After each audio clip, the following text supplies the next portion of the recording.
Once there was a boy named Jimmy. Jimmy found himself to be confused.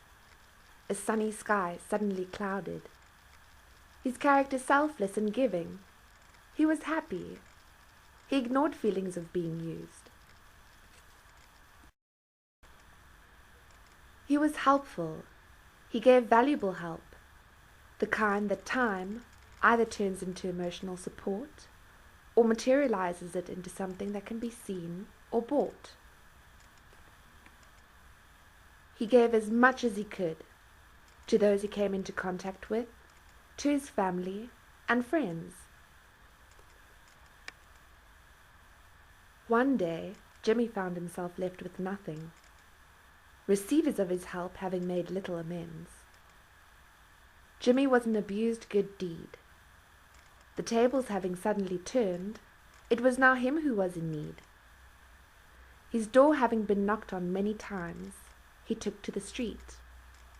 He was in search of friend, but it was only rejection he seemed to meet. Going from door to door, he would knock, knock, knock. "Hello, who's there?" "It's Jimmy. I come to you in a moment of despair." "Oh.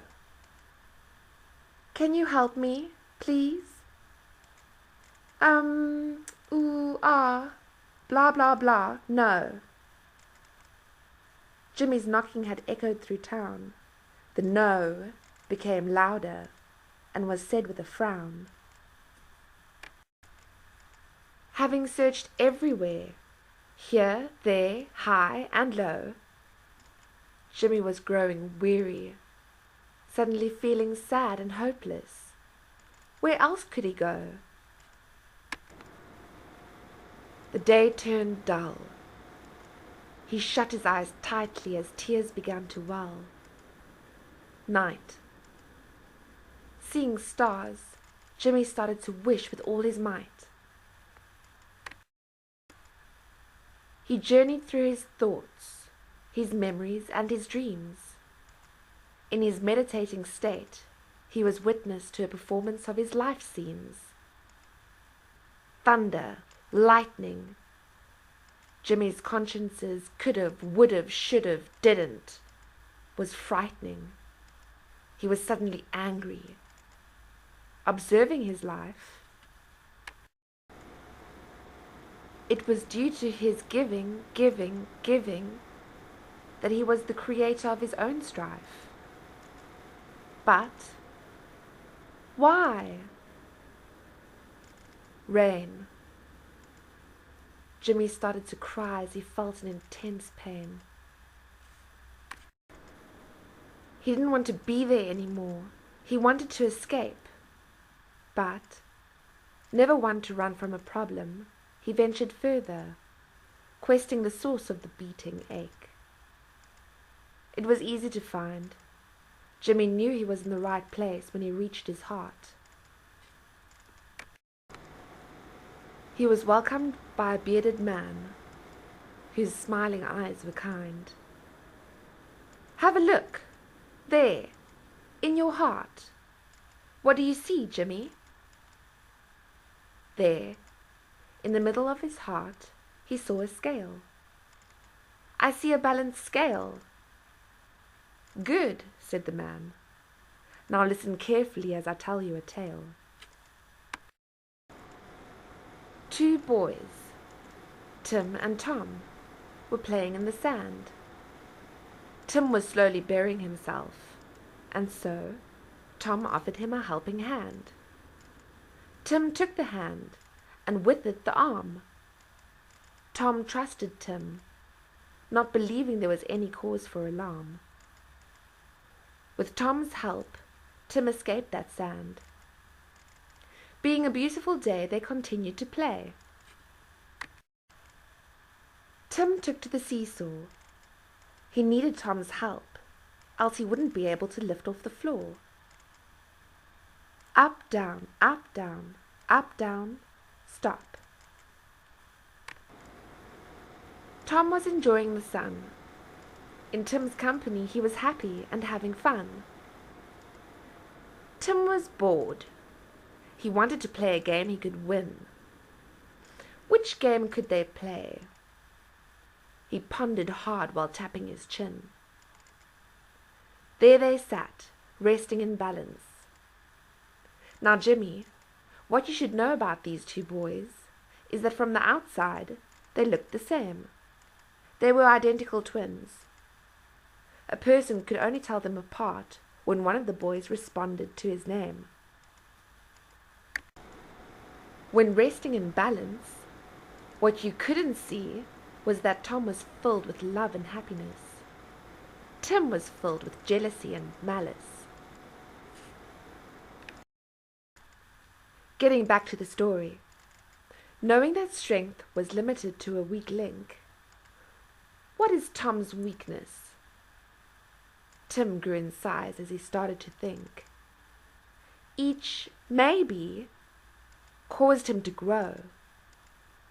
But what was the answer to his question? He still didn't know. Tim, look at the rainbow, said Tom. Tim looked at Tom, now lifted in the air.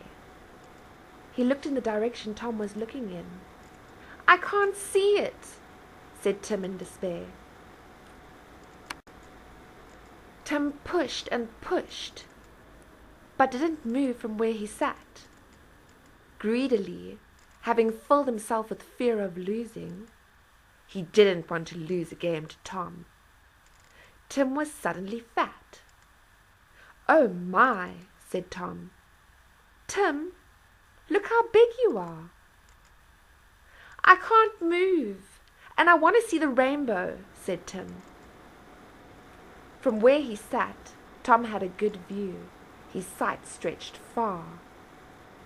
This is unfair, said Tim.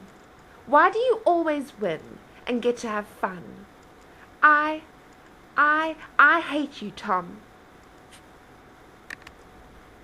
Well, I haven't done anything to you, and I love you, said Tom. You're being rude. Best you hold your tongue. Suddenly, from his height, Tom started to sink. I don't always win, and how do you know I'm always having fun? Said Tom.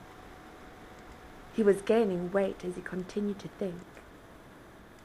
He thought of Yin, who was brother to Yang. They were individuals, but needed and relied on each other. Each was still a part of the other man. I love you, Tim, said Tom. You have wonderful qualities. When you focus and apply yourself, you're very smart. Tim was suddenly less jealous of Tom and recognized the love he had for his brother buried deep in his heart. Tom's toes now touched the ground. He was still growing bigger in size. He was filled with joy and smiled at Tim, who could now view the sky's colorful surprise. Jimmy, said the man, look at your scale one more time. What do you see? Jimmy was now looking at a tipped scale. I see Tim and Tom sitting on either side of a tipped scale, answered Jimmy. Good, said the man. Now take a closer look. What else can you see? I see Tom smiling, answered Jimmy. I see him winking at me.